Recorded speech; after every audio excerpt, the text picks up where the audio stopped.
Islamic knowledge channel آپ کے لیے ایک روپرور اور ایمان افروز کہانی لایا ہے جو آپ کے دل کو جھنجھوڑ دے گی اور آپ کے ایمان کو تازہ کر دے گی۔ یہ کہانی ہے اس ہستی کی جس کا نام سن کر فرشتے جھک جاتے ہیں، جس کی عبادت و ریاضت زمین و آسمان کے درمیان چرچے میں تھی۔ یہ کہانی ہے حضرت اویس قرن کی، وہ عاشق رسول جنہیں دیکھنے کی حسرت خود صحابہ کرام کے دل میں تھی۔ حضرت اویس قرن کا ذکر آتے ہی دل کے اندر ایک عجب سی کیفیت پیدا ہو جاتی ہے۔ وہ نبی کریم کے زمانے میں موجود تھے مگر کبھی اب سے ملاقات نہ ہو سکی۔ ظاہری آنکھوں سے نبی کو نہ دیکھنے والے اس عاشق کی روحانی قربت ایسی تھی کہ خود نبی نے اپنے صحابہ سے فرمایا کہ یمن میں ایک شخص ہے جس کا نام اویس ہے، اس کی ماں ہے جس کی خدمت میں وہ ہر وقت حاضر رہتا ہے۔ اگر تم اسے پاؤ تو اس سے دعا کروانا کیونکہ اس کی دعا رد نہیں ہوتی۔ سبحان اللہ! یہ وہ مقام ہے جو عشق رسول اور خدمت والدہ کے باعث نصیب ہوا۔ حضرت اویس قرن کا پورا نام اویس بن عامر قرن تھا۔ آپ یمن کے علاقے قرن سے تعلق رکھتے تھے، اسی نسبت سے قرنی کہلائے۔ آپ کا زمانہ وہی تھا جب نبی کریم مدینہ منورہ میں موجود تھے۔ اویس قرن نے جب اسلام کی روشنی سنی تو دل ایمان سے بھر گیا، زبان نے لا الہ الا اللہ محمد رسول اللہ کہا اور روح نے نبی کی محبت کو اپنی ذات میں سمو لیا۔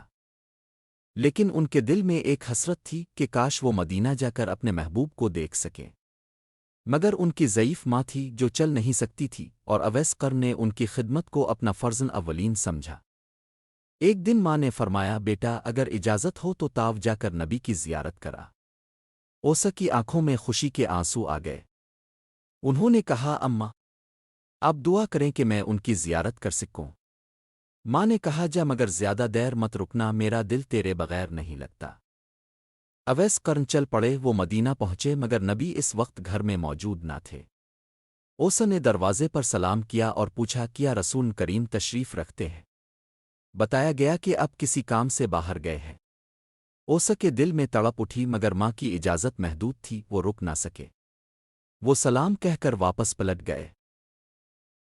جب نبی واپس آئے تو حضرت عمر اور حضرت علی نے عرض کیا، یا رسول اللہ، ایک شخص آیا تھا، بہت نورانی چہرہ، بہت عاجزی سے پوچھا کہ کیا آپ موجود ہیں، مگر آپ گھر میں نہ تھے۔ نبی نے فرمایا، وہ اویس قرنی تھا۔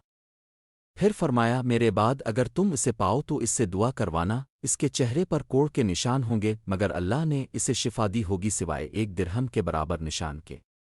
وہ اپنی ماں کی خدمت کرتا ہے اور اللہ کے خاص بندوں میں سے ہے۔